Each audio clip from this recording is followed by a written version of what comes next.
juntos. Bora lá. Treinamento de batalha. Bora lá então. Boa noite a todos. Hoje nós vamos bater um papinho sobre a redenção, não é?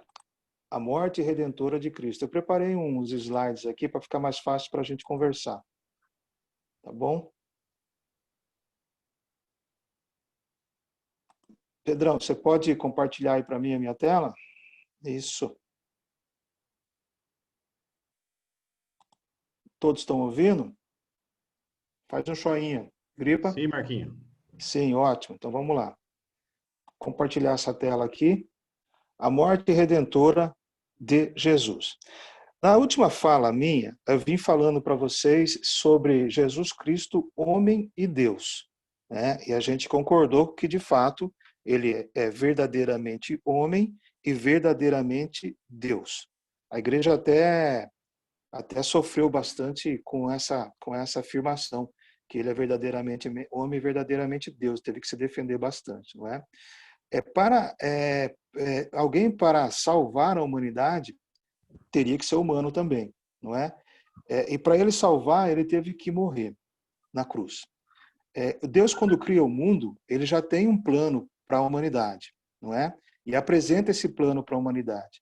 Só que a humanidade não aceita. Tem um slide muito legal, muito interessante, chamado Plano de Deus. Quem fez foi o nosso amigo Reinaldo de Carvalho. Até coloquei os créditos aí embaixo, viu, Reinaldo? E eu vou tomar a liberdade de usar isso aqui para a gente começar a nossa conversa sobre a morte redentora de Jesus, não é? A morte que nos livrou do inferno.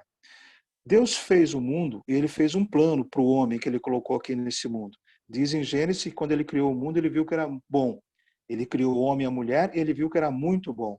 Ele tinha um plano para esse homem, que esse homem vivesse conforme os mandamentos de Deus e vivesse no reino divino com Deus.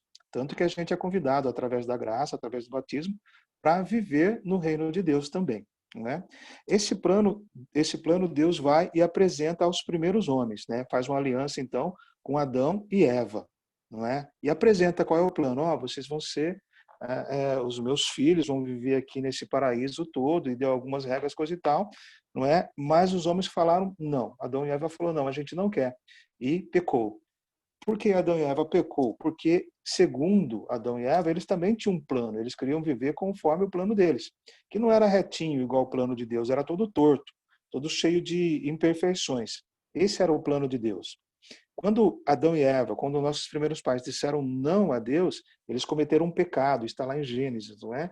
Que eles queriam ser Deus, né? Eles queriam não viver sem limites, eles queriam fazer do jeitinho que eles queriam. Não queriam obedecer nada ao plano de Deus, queriam fazer o próprio plano de Deus e cometeram um pecado, não é? E nós nascemos com essa mancha original, com esse pecado. Nós dizemos que, por causa de Adão, nós somos condenados à morte. Nós temos essa mancha do pecado original por causa do pecado de Adão e Eva. Mas Deus amou tanto, quando ele criou o mundo, ele viu que o mundo era muito bom, ele não queria deixar que esse plano morresse desse jeito.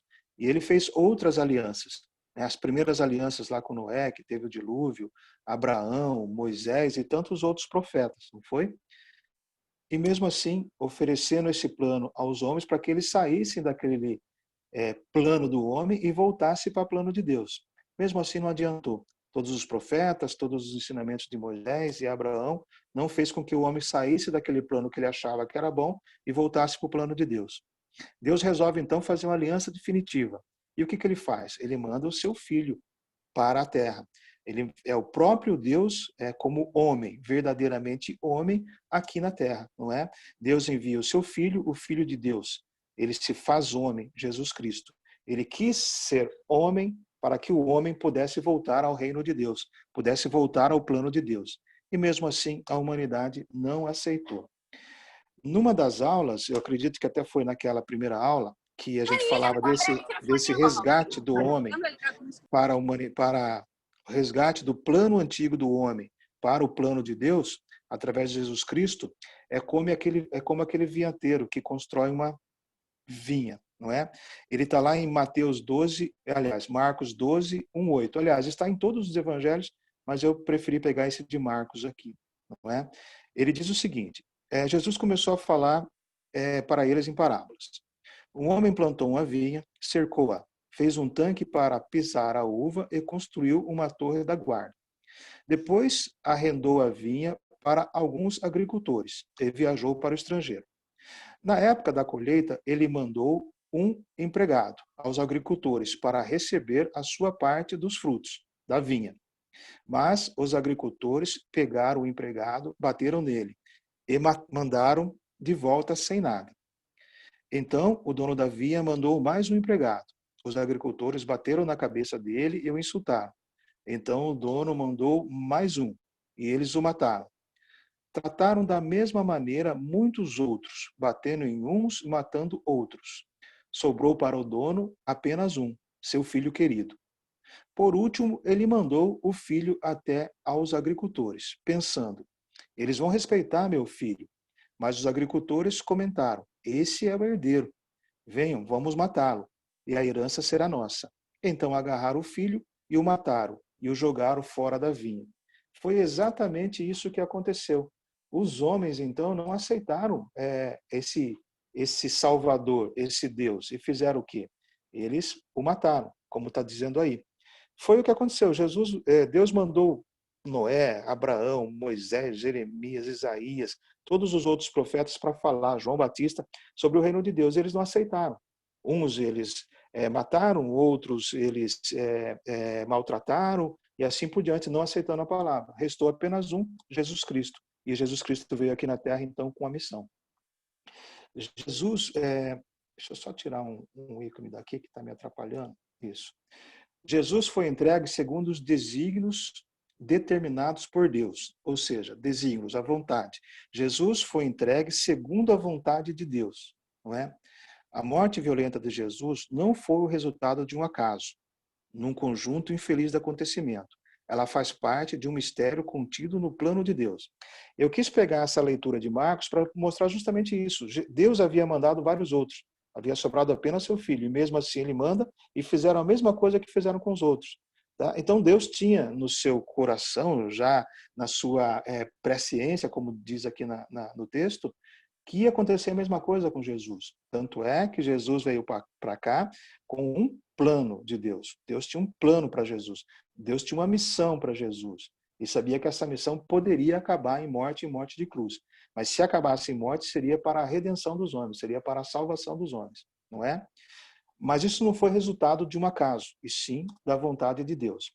Lá em Atos 2, 23, São Pedro diz aos judeus de Jerusalém: ele foi entregue segundo desígnios determinado e a presciência de Deus. Ou seja, Jesus Cristo faleceu, morreu na cruz, segundo a vontade e a determinação já sabida de Deus, né? Então já os primeiros cristãos já diziam isso. Entretanto, e aí é importante lembrar agora, está no texto. Entretanto, isso não significa que aqueles que entregaram Jesus à morte foram apenas executores passivos de um roteiro escrito por Deus de antemão. Ou seja, então Judas falou, Deus queria que acontecesse isso, eu vou entregar Jesus. Não, né? Ele não pôde ser passivo, ele teve vontade, né? Então o texto continua dizendo assim: é claro, também tiveram culpa, pois Deus não especificou quem iria entregar Jesus à morte, mas apenas que isso ia acontecer um dia. Foi com 33 anos, podia ser com 43, 53, 93, não sei. Poderia ter sido, foi Judas, mas poderia ter sido outro, né? Aí vai do nosso livre-arbítrio, né? Deus sabia que isso ia acontecer, que alguém ia entregá-lo à morte, mas não sabia quem. Para Deus, todos os momentos do tempo são presentes ao mesmo tempo, na sua autoridade. Ou seja, eu sei que eu tenho um desígnio, eu sei que eu tenho um plano, mas cabe a você ou não decidir ou não por esse plano. Portanto, ele estabelece o seu plano, incluindo nele a resposta livre de cada homem. Foi o que eu acabei de falar, do livre-arbítrio. Deus tem um plano para a gente, só que a gente pode ou não aceitar esse plano. A gente pode ou não dizer sim a esse convite que ele nos faz para viver no reino celeste, não é? E lá em Atos ainda vai estar assim, de fato, quanto o teu servo Jesus, a quem ungiste, verdadeiramente coligaram-se nessa cidade, Herodes e Pôncio Pilatos, com as nações pagãs e os povos de Israel, para executarem tudo em teu poder e sabedoria havias predeterminado. Ou seja, esse texto aqui é logo depois que Jesus morreu, que os discípulos se encontravam ali para fazer as partilhas. E eles estão clamando a Deus, estão reclamando a Deus, né? Ó Deus, de fato, contra o teu servo Jesus, aquele que você ungiste como teu filho, verdadeiramente aconteceu aquilo que estava escrito em Isaías. Herodes e Pilatos, do nosso tempo, resolveram, junto com as nações pagãs, exterminarem, executaram Jesus Cristo, como havia dito a Escritura. Na aula passada também, que eu dizia que ele é verdadeiramente homem, verdadeiramente Deus, eu dizia que isso já estava previsto lá nos profetas, né, no Antigo Testamento, principalmente em Isaías, não é? Isso explica claramente que Deus permitiu os atos nascidos da cegueira de todos esses participantes, a fim de realizar o seu projeto de salvação.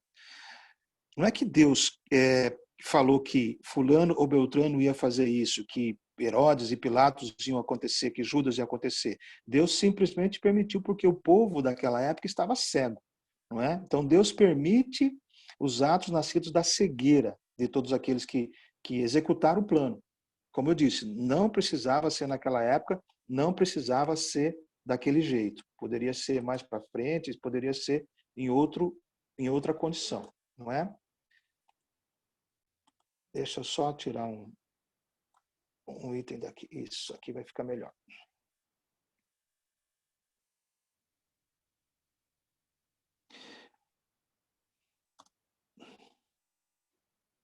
Diz o texto também que Jesus morreu pelos nossos pecados, segundo as Escrituras.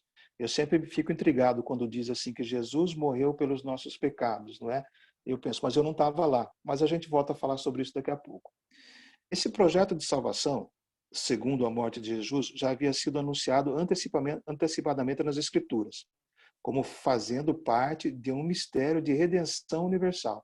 Ou seja, da mesma maneira que nós fomos colocados com o pecado original, da mesma maneira que nós perdemos o paraíso, aquela proteção divina lá do paraíso por Adão, né, Deus também iria mandar uma redenção para todo mundo. Da mesma maneira que pelo pecado de um homem só nós fomos condenados, também pela graça, pela redenção de um homem só nós seremos salvos. Era isso que Deus tinha no pensamento dele. Por isso que ele mandou tantos outros para nos avisar. Isto é, de resgate libertador do ser humano do pecado, conforme aponta Isaías 53, 11 e 12. Isaías 53 vai falar tudo sobre a morte de Jesus, a morte redentora de Jesus Cristo. O texto desse 11, eu até coloquei para vocês aqui, está escrito assim, ó: pelas amarguras suportadas, ele verás a luz e ficará saciado. Pelo seu conhecimento, Jesus já sabia que ele tinha uma missão, o meu servo justo devolverá a muitos a verdadeira justiça, pois carregou o crime deles. Por isso eu lhe darei multidões como propriedade, e com os poderosos repartirá o despojo, porque entregou seu pescoço à morte. Jesus deixou-se ser morto, né? Ele podia muito bem, ele era Deus, podia muito bem escapar da cruz, mas não. Ele entregou seu pescoço à morte e foi contado entre os pecadores. Ele não tinha pecado, mas foi contado como um pecador. Ele carregou os pecados de muitos e intercedeu pelos pecadores. Aí, se vocês vão lembrar lá na cruz, ele vai fazer justamente isso. Ele aceita o sacrifício da cruz para a salvação de muitos.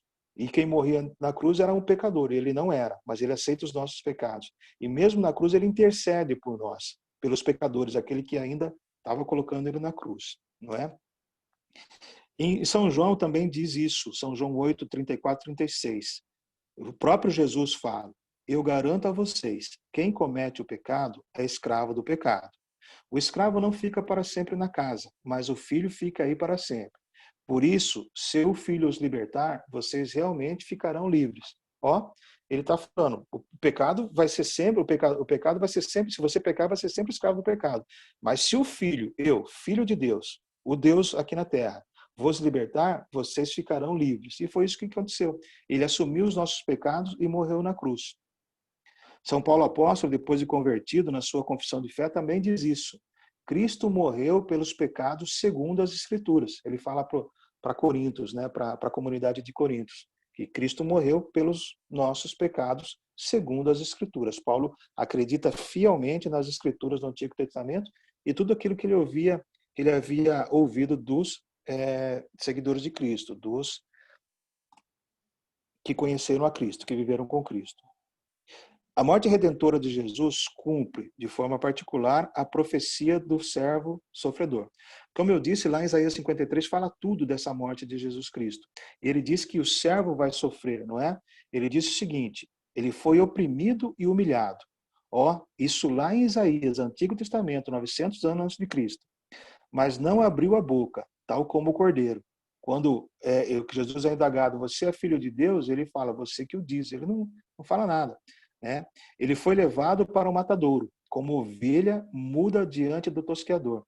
Ele não abriu a boca, foi preso, julgado injustamente. E quem se preocupa com a vida dele? Quem se preocupou? Todo mundo falou, crucifica-o, liberta Barrabás, mas crucifica-o. Ninguém se preocupou com a vida de Jesus. Jesus homem, Jesus Cristo. Pois foi cortado da terra dos vivos e ferido de morte por causa da revolta do meu povo, não é? Isso é Isaías falando, né? Mas por causa da revolta do povo, o ungido, o cordeiro, aquele que não abria a boca, foi morto na cruz. Em Atos também vai repetir esse servo sofredor, né? A própria comunidade vai comentar. Né? Tem uma passagem na Escritura que é justamente essa anterior que a gente viu de Isaías 53, que Felipe, voltando de Jerusalém para Gaza, ele encontra um eunuco, um etíope.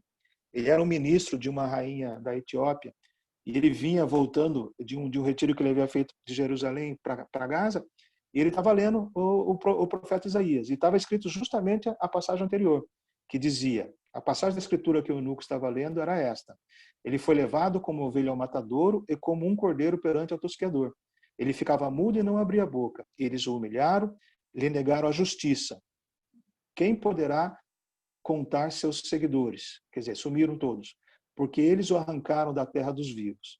Então o eunuco disse a Felipe, por favor, me explique, de quem o profeta está dizendo isso? Ele fala de si mesmo ou se refere a outra pessoa? Não é? Então Felipe foi explicando para ele.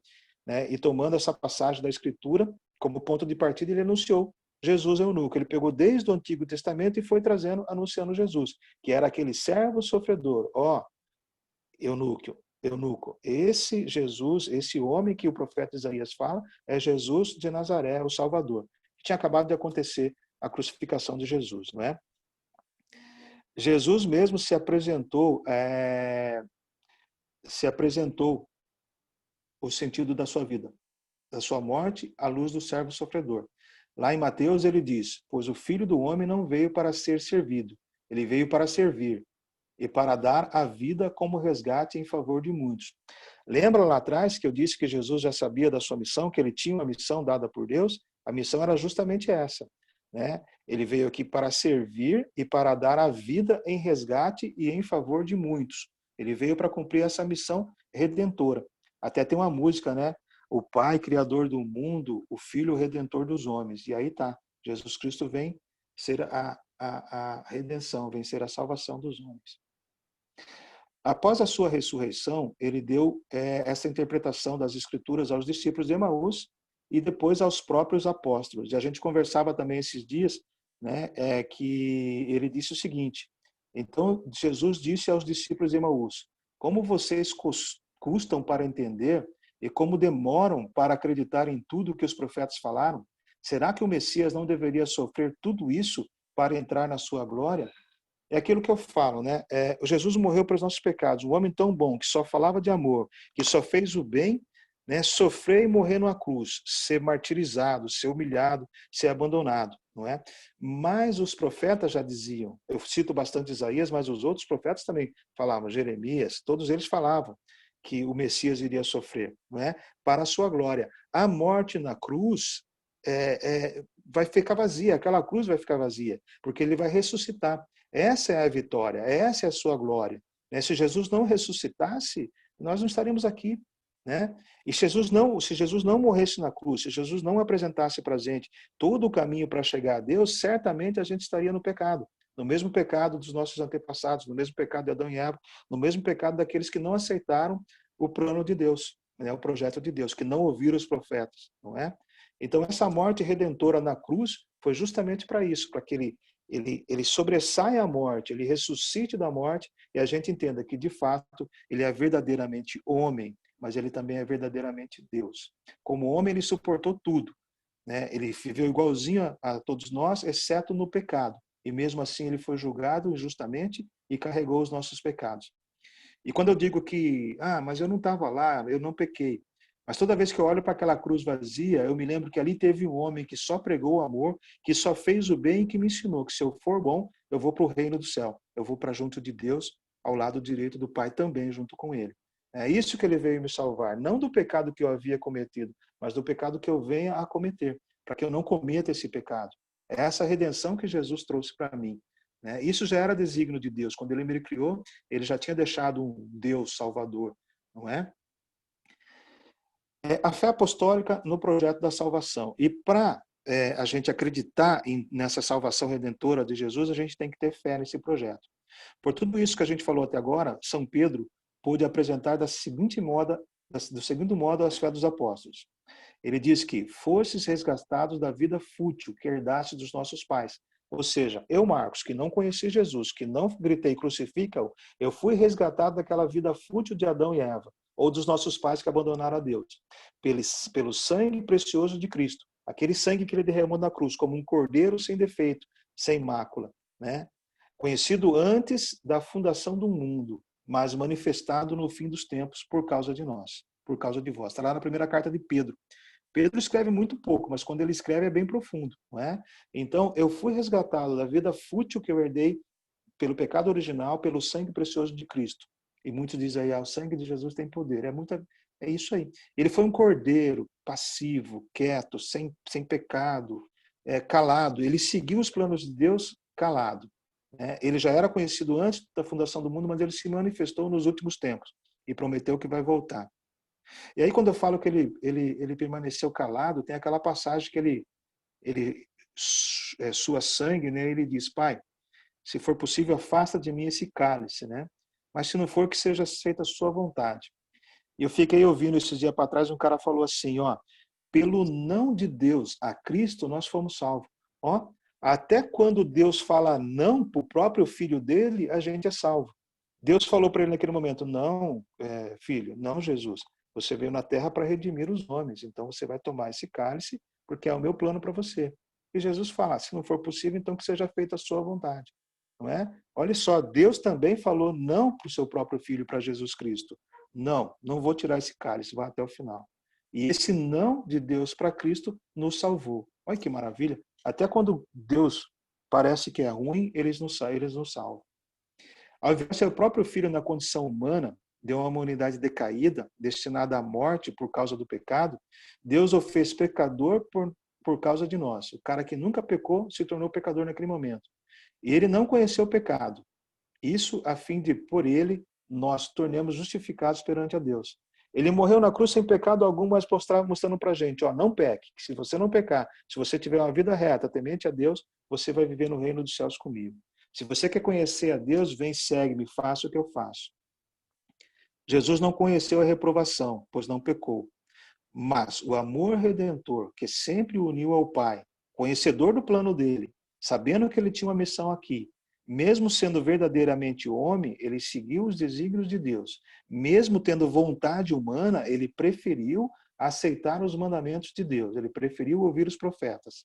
Assumiu a nossa humanidade, sim, carregando os nossos pecados perante a Deus, ao ponto de dizer em nosso nome na cruz, meu Deus, por que me abandonastes?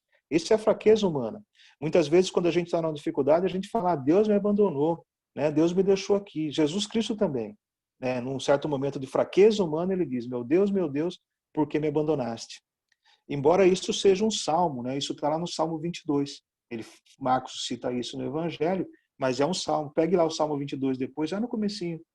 No versículo 1 ele diz, meu Deus, por que me abandonaste? E quando a gente pensar, meu Deus, por que me abandonaste? É porque ele tem um plano bem maior para a gente, como tinha ali para Jesus, que era a glória da ressurreição.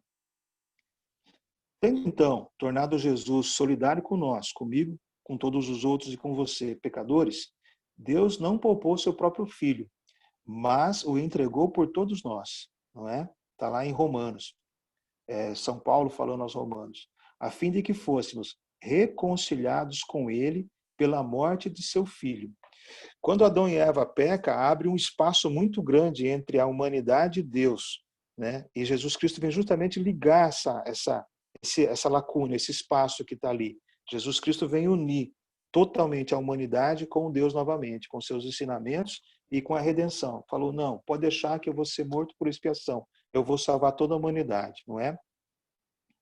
Deus é amor universal, encerra o texto, não é? Ao entregar Jesus pelos nossos pecados, Deus mostra o seu amor universal. Deus demonstra o seu amor pelo fato de que Cristo ter morrido por nós quando ainda éramos quando ainda éramos pecadores. É Paulo de novo falando.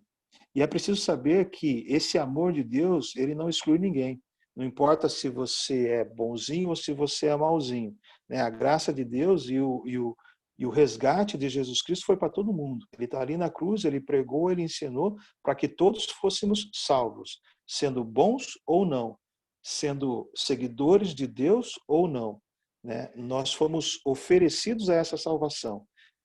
É por isso que nós dizemos, então, que essa morte redentora de Jesus, ele morre na cruz, carrega os nossos pecados, mas eu duvido que você também não olhe para aquela cruz vazia e se lembre de que um dia teve um homem que esteve pregado ali, que só fez o bem, que só amou as pessoas, que só pregou a irmandade, a fraternidade, que dividiu os bens que tinham, que eram mínimos, que fez milagres, que salvou pessoas, que fez pessoas enxergarem o seu caminho, ouvirem os ensinamentos e nos aproximou de Deus.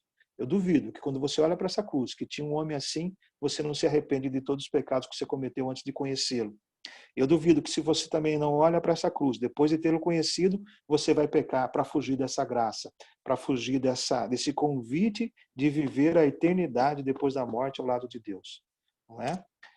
Isso era o que eu queria falar para vocês. Tinha um vídeo aqui, mas infelizmente a gente não conseguiu passar, tá bom? Então, nós vamos ficar sem vídeo de novo. Eu só vou parar de compartilhar aqui. Parou, né, Pedrão? Isso. Parou de compartilhar. Fica para outra vez o vídeo. Dessa vez eu não vou conseguir porque eu estou com um probleminha no meu computador. O que eu tinha que falar sobre a morte redentora de Cristo era isso. Pegar um pouquinho Isaías, que fala bastante dessa morte, falar da redenção, e colocar para a gente uma pergunta. Será que valeu a pena? Esse vídeo ia trazer isso. Será que valeu a pena Deus ter colocado o seu Filho aqui na Terra, ele morrer por nós, para a nossa salvação? Nós estamos fazendo jus a essa salvação? Nós estamos... nós aceitamos, de fato, essa redenção de Jesus Cristo? Fica aí a pergunta. Não falei isso em meu nome, eu falei em nome do Pai, do Filho e do Espírito Santo. Amém. Amém. Obrigado, Marquinhos, pela aula. Alguém Imagina. tem algum questionamento? Fique à vontade aí para estar perguntando.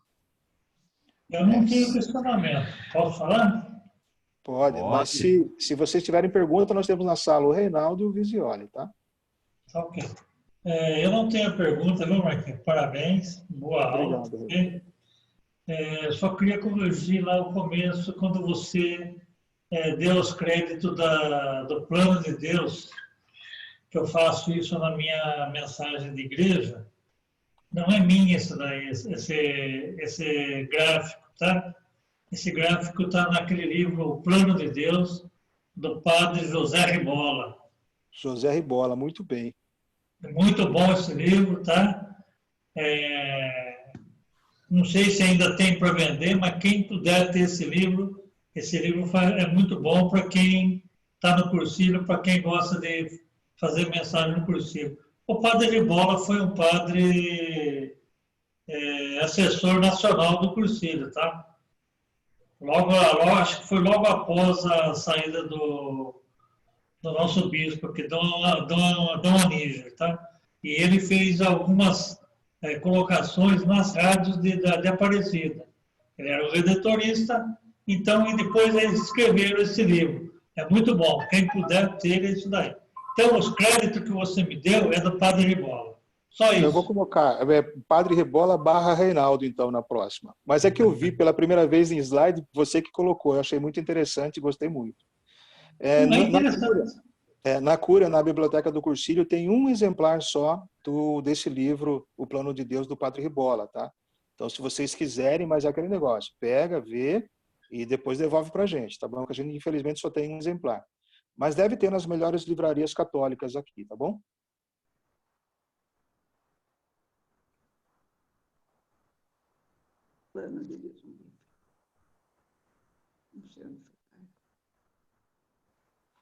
Mais alguém?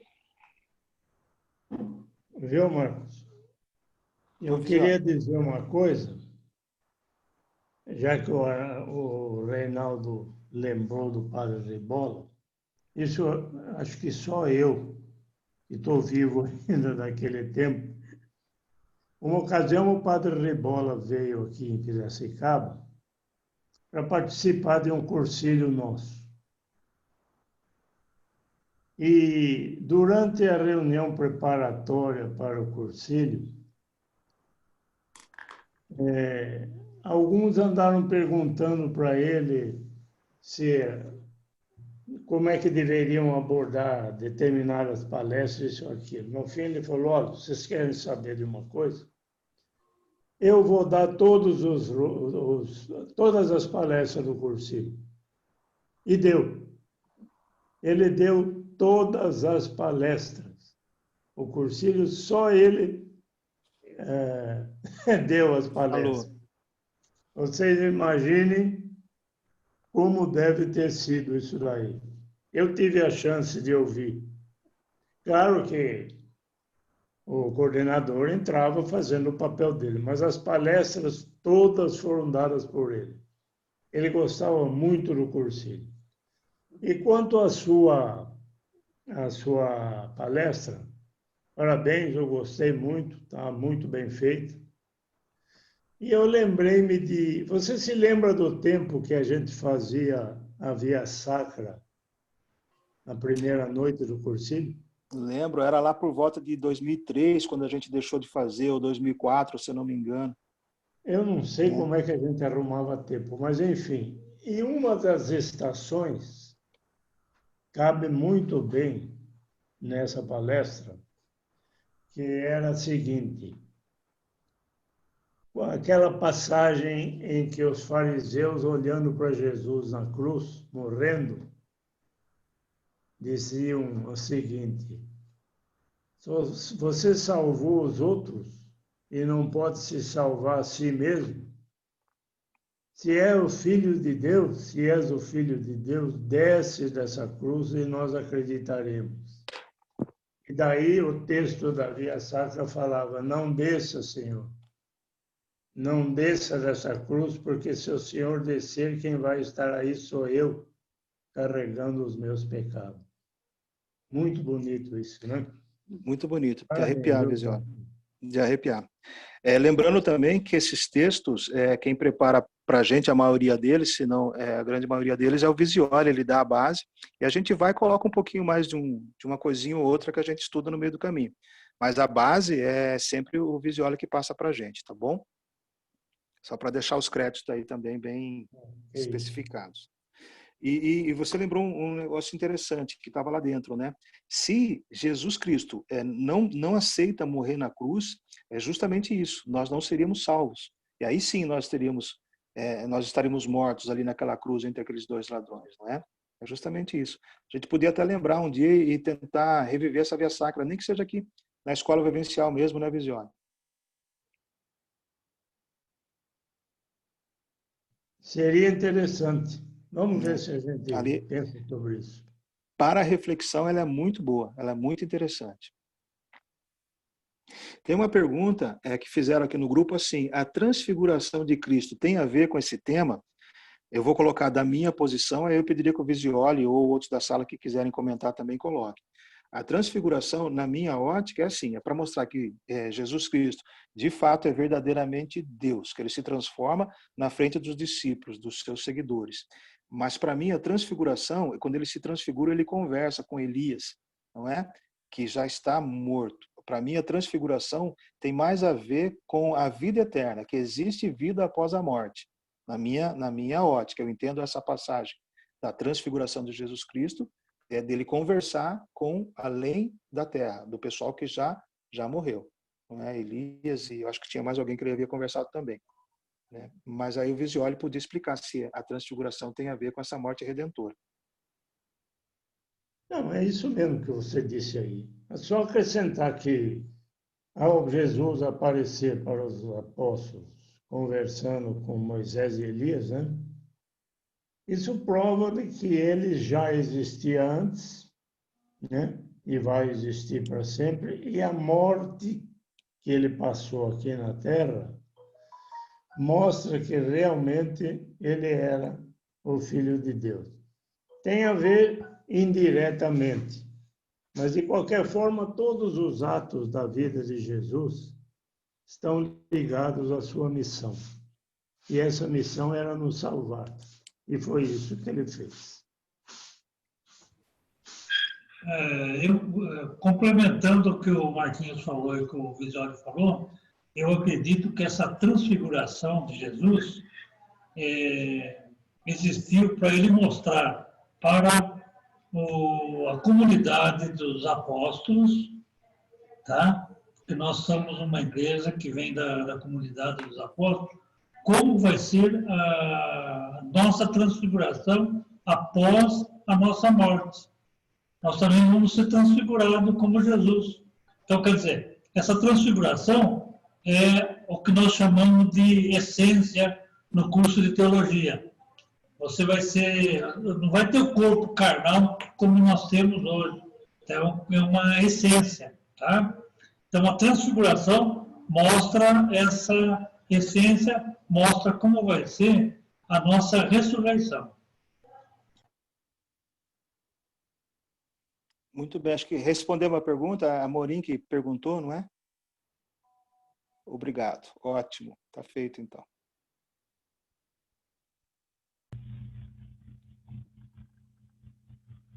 Mais alguém? Pedrão? César? Marquinhos, boa noite. Parabéns, viu? Obrigado, César. Boa palestra. Eu tava aqui matutando agora sobre a redenção. Você falando da redenção de Deus, de Jesus Cristo, né, para nos salvar. E aí veio na minha cabeça, assim, sobre a misericórdia. Tem alguma coisa a ver, redenção, misericórdia? São coisas ligadas, uma difere da outra? Desculpe o meu... A misericórdia de Deus, né, César? Deus é tão misericordioso, na minha ótica, né? Ele é tão bondoso que ele não poupa nem o seu próprio filho para salvar a sua criação, né? Pela misericórdia de Deus nós fomos salvos. Aquela passagem que eu falei que Jesus pediu para afastar dele o cálice e Deus falou não.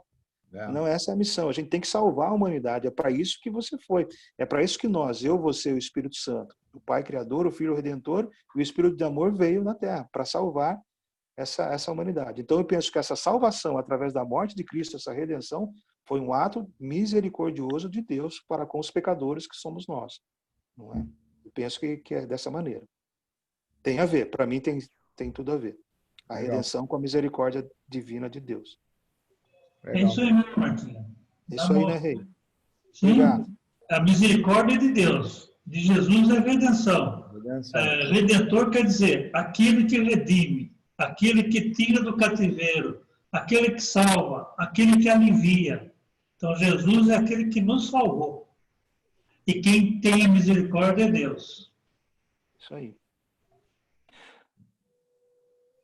Ô, Reinaldo, vendo sua barba agora, cara, eu lembrei de quando eu te conheci.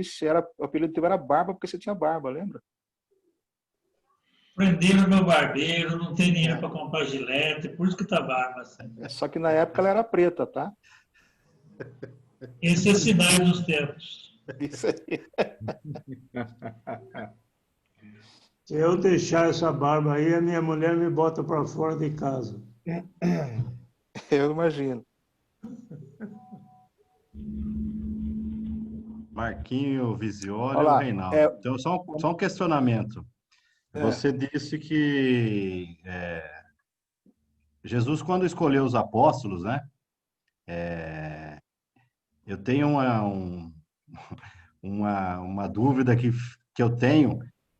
Jesus já sabia quais seriam os papéis de cada um, de Judas, principalmente, que acabou traindo Jesus, né? Vendeu Jesus por moedas. Ele já sabia que Judas teria esse papel na vida dele? Ou foi só com o passar do tempo, quando se aproximou de Pedro, né? Seu alicerce da igreja? eu vou falar primeiro, depois os outros aí complementam, por favor. Eu penso que não, eu penso que ele não sabia, ele foi escolhendo aqueles que talvez estivesse ali mais próximo, né, ou que ele achava que tivesse mais condições de caminhar com ele naquele momento, dada as circunstâncias talvez políticas, geográficas da região, não sei. E com o caminhar ele foi sim percebendo quem é quem. Né? Vamos lembrar que ele também era verdadeiramente homem, não é? Então ele convidou os outros homens parceiro dele. Só que antes dessa retirada, desse convite que ele fez, Pedro, a gente tem que lembrar que ele se retirou, ficou 40 dias no deserto. Nesses 40 dias ele se preparou. Ali ele deve ter feito uma reflexão de quem ele queria ter do lado dele. E ele foi chamando, não é? E chamou, na realidade, diz, aí eu vou pedir para o Visioli e o Reinaldo me confirmar se essa informação minha está correta. Na realidade, diz que ele convidou 11, né? E Judas Iscariotes juntou-se ao grupo. Eu vi um relato dizendo isso, né? Não vou me lembrar que documento foi, mas que ele escolheu 11 e Judas Iscariotes ele veio depois se agregar ao grupo. Eu acho que acredito que no conviver ali, no caminhar, ele já imaginava quem é que faria isso, né? Eu acho que ele foi percebendo as pessoas conforme o caminhar, sentindo o coração das pessoas conforme o caminhar. Apesar que ele era muito bom nisso, né? Lembra da samaritana, ele resolveu cortar o caminho porque ele sabia que a samaritana ia estar lá e ele precisava falar com ela, né? Então, mas eu penso que foi no caminhar, Pedrão, foi no caminhar que ele descobriu quem é quem. Mas aí eu gostaria da ajuda do Visioli e do Reinaldo para responder essa pergunta. Bom, pela minha visão, pelo que eu entendo, que eu conheci disso daí é o seguinte, você falou do Judas, que Jesus não chamou, ele se incorporou. Não. Jesus tinha os discípulos. Eram 70 discípulos, mais ou menos, 72 discípulos. Desses 72, ele escolheu os 12. Tá? Então, ele não sabia quem seria o traidor na sala de escolha. Tá? Isso aí foi sendo construído. Tanto é que Pedro também não foi escolhido para ser o chefe. Ele foi sendo construído. Porque discípulo, na época, era o aluno, né? Tanto é que o pessoal chamava ele de mestre. O mestre hoje, para nós, é professor. Era uma forma de escola diferente da nossa hoje. Apesar que agora, daqui da pandemia, vai mudar esse sistema de escola também, né? Então, o pessoal seguia o mestre, seguia uma pessoa culta. Então, Jesus não conhecia, não sabia quem era quem ali, tá? Então, foi sendo construído. A hora que ele sabia dos 12, a partir daí, que ele começou a conhecer. Tanto é que Pedro vai se tornar sobre essa pedra edificarei minha igreja, mais tarde, quase que depois da transfiguração, tá? Que aí ele vai conversar com Pedro e vai fazer a primeira pesquisa, quem diz o povo que eu sou? É aí que ele vai nomear Pedro. Mas Pedro, até essa hora, era um dos 12. Não sei se aquela sua visão, Marquinhos, deve estar ligada a esse discipulado, tá? Uhum. Porque ele se incorporou aos discípulos, Judas. Tá. Tanto é que as mulheres também faziam parte do discipulado de Jesus. Mas ele não chamou nenhuma das mulheres. Uhum. Elas faziam parte dos 70 também. Faziam parte daquele grupo de 70, tá? Tá. Os 70 não os 70 da questão da Bíblia. Os 70 que eram os Não, seguidores. não, os 70, aqueles eram. Eles são Eles eram outros gregos. tempos, hein? Isso, Eles era eram outro tempo. gregos. Esse daqui Isso. era uns 70, 72, eles falam, né? Mas era muito mais de 72. 72 é um número aí aproximado para eles, tá? Obrigado, Reinaldo. Bom, depois disso acho que não tem muita coisa a falar, mas de qualquer forma, você tem razão, Marquinhos. Jesus não tinha ideia de quem iria traí-lo. E não tinha nem ideia de quem iria ser o chefe dos apóstolos. Quando é que Jesus escolheu Pedro como chefe dos apóstolos? Você se lembra? Outro dia mesmo foi tema da missa, né, dos evangelhos da missa, quando ele perguntou para os apóstolos: quem vocês dizem que eu sou? Quem é que tomou a liderança?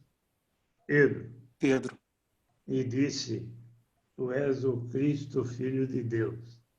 Isso. Nesse momento, Cristo percebeu que Pedro já havia percebido mais ou menos quem ele era e o que ele iria fazer. Então, ele escolheu Pedro como chefe. Da mesma forma,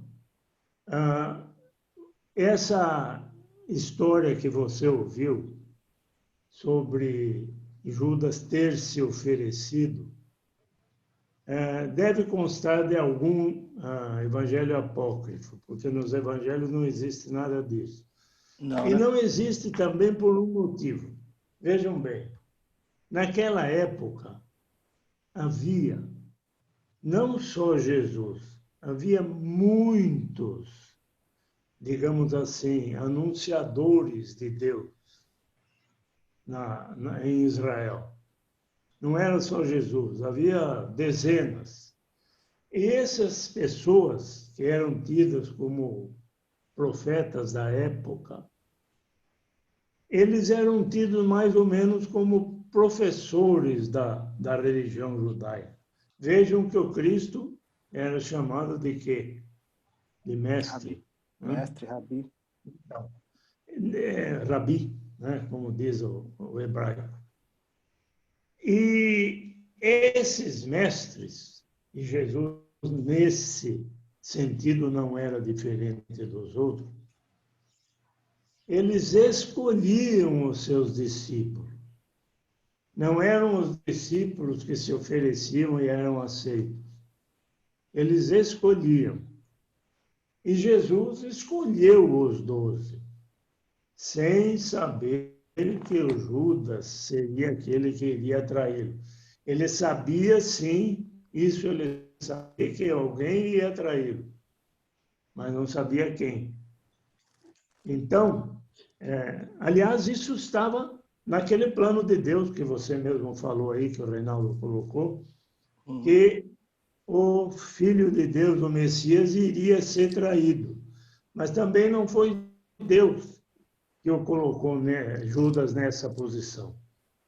Judas, ele próprio se entregou digamos assim, aquilo que deveria ser feito, mas por vontade própria, não por Deus nem pelo Cristo. Então, dessa forma, as profecias se cumprem sem que o próprio Jesus soubesse que isso, que ele sabia que ia acontecer, mas quem iria fazer, ele não sabia.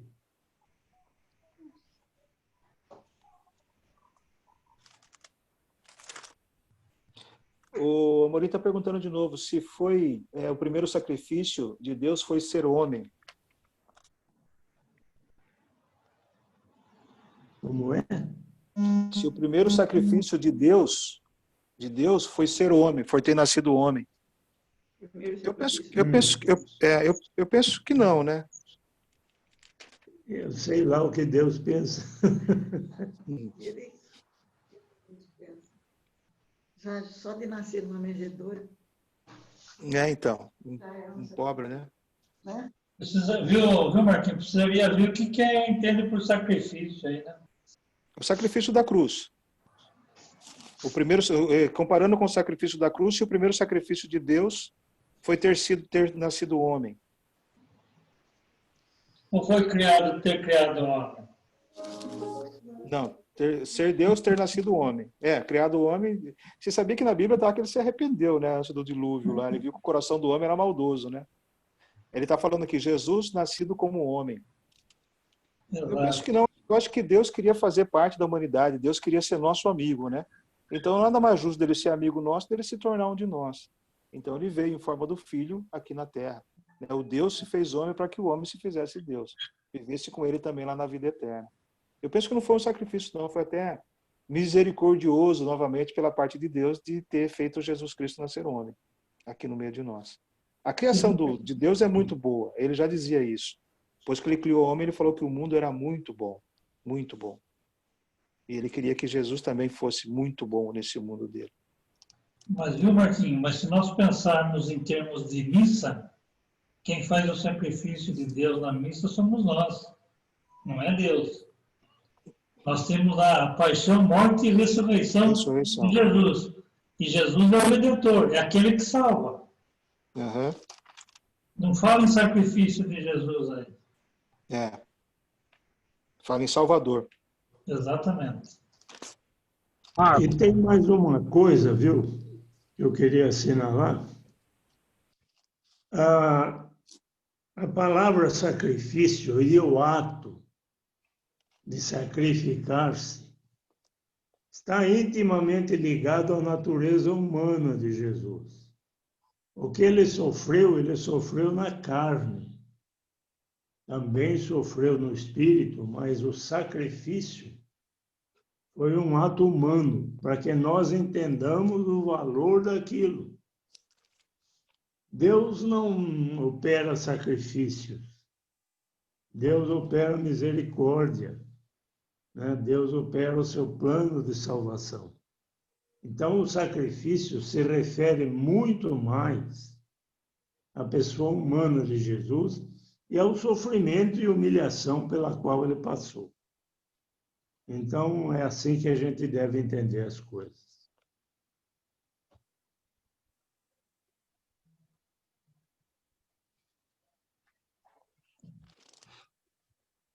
Mais alguém? Mais um questionamento? Pedro, Oi, Adriano, pode falar. vocês comentaram sobre o Reinaldo disse que tinha bastante discípulos. Mas por que 12 discípulos? Não podia ser mais?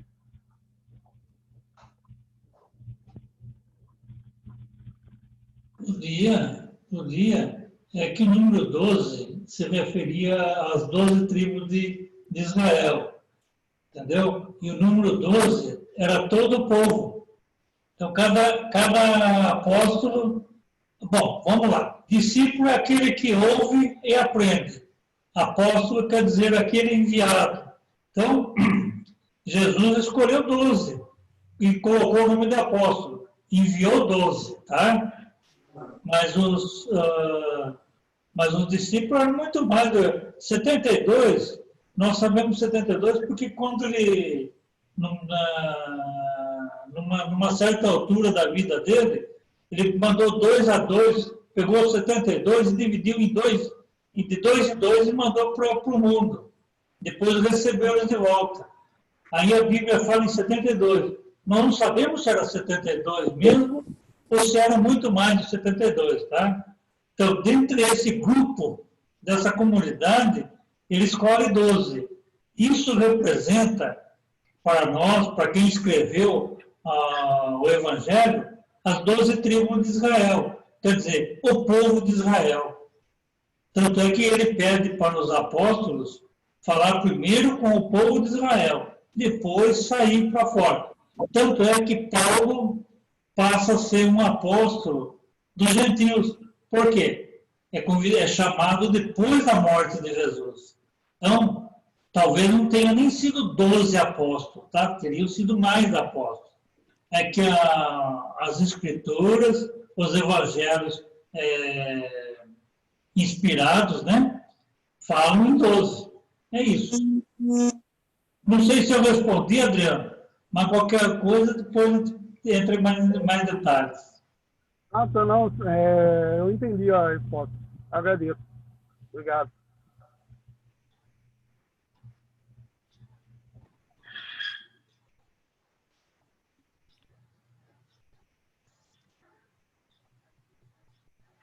Viu, Reinaldo? A gente devia também se lembrar do seguinte: na Bíblia, desde o Torá antigo até o Apocalipse, o povo de Israel sempre foi muito ligado a números cabalísticos, que eles diziam, né? Quais são esses números? O número 3, o que significa o Pai, o Filho e o Espírito Santo. O número 7, né, que são os 7 principais profetas de Israel. E o número 12, que sempre correspondeu às 12 tribos de Israel. Né? E mais uma coisa que a gente deve lembrar é o seguinte: embora Jesus deveria ter muito mais do que 72 discípulos, provavelmente, nós não sabemos. Mas por que os 12 foram os 12 que foram nomeados, assim, vamos dizer, por Jesus? E os evangelhos dizem o nome de cada um deles. Porque havia uma hierarquia. Vocês se lembram que nos primeiros meses e anos da comunidade cristã, chegou uma hora em que eles resolveram nomear 7 pessoas para cuidar das viúvas e dos órfãos, porque eles diziam, nós, 12, ou 11 na casa, né? Já eram 12 com Matias, né? Devemos cuidar da palavra de Deus. E esses 7 vão cuidar das viúvas, dos órfãos, e da intendência da comunidade. Então, são números cabalísticos, né? Que é muito próprio do povo de Israel. E depois, Visão, nós temos o apóstolo Paulo, né? Que não fazia parte dos 12, né? Aí seriam 13, então. Não, eu acho que tinha. Eu acredito que devia ter mais do que 13, tá? É que nós sabemos desses 13. Mas Paulo foi chamado depois. Sim. Quantos foram chamados depois? Nós não estamos sendo chamados hoje? Também. Sendo assim, pensando assim, não são só 72. Exatamente. Muito mais.